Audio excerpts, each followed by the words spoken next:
শিলিগুড়ি আদালতে পুলিশের হেফাজত থেকে পালালো আসামি। শনিবার এই ঘটনাকে কেন্দ্র করে ব্যাপক চাঞ্চল্য ছড়িয়ে পড়ে আদালত চত্বরে। সূত্রের খবর, আসামি নিয়ে এসে আদালতের জেলে ঢোকানোর সময়ই ঘটে গন্ডগোল। সেখান থেকেই পুলিশের হাত ফসকে পালিয়ে যেতে সক্ষম হয় সে। পুলিশ সূত্রের খবর, অভিযুক্ত বিকাশ কার্কিকে শিলিগুড়ি মহকুমা পরিষদের অন্তর্গত খড়িবাড়ি থানার পানি ট্যাঙ্কি ফাঁড়ির পুলিশ গতকাল গ্রেফতার করে।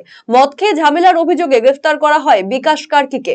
শনিবার খড়িবাড়ি থানা থেকে ৮ জন আসামির কাগজ জমা পড়ে শিলিগুড়ি মহকুমার দেওয়ানি ও ফৌজদারি আদালতে। কিন্তু আদালতে ৭ জন আসামিকে শনাক্ত করা গেলেও বিকাশের তখন কোনো খবর নেই। তখনই টনক নড়ে প্রশাসনের। মুহূর্তের মধ্যেই চাঞ্চল্য ছড়িয়ে পড়ে আদালত চত্বরে। তল্লাশি শুরু হয় বিকাশ কার্কির। ঘটনাস্থলে পৌঁছয় শিলিগুড়ি পুলিশ কমিশনারেটের এসিপি সহ অন্যান্য পুলিশ কর্মীরা। খতিয়ে দেখা হচ্ছে আদালত চত্বরের সিসিটিভি ফুটেজ।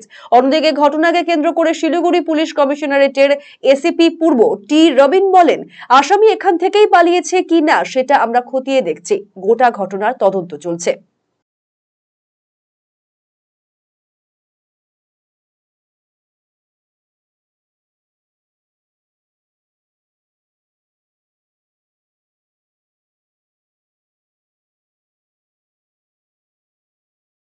সিসিটিভি পুরো দেখলে বুঝতে পারবে। ইনকোয়ারিটা কমপ্লিট হোক তারপরে কিভাবে পালালো সেই তো বলছি, ইনকোয়ারিটা কমপ্লিট হোক তারপরে বলছি।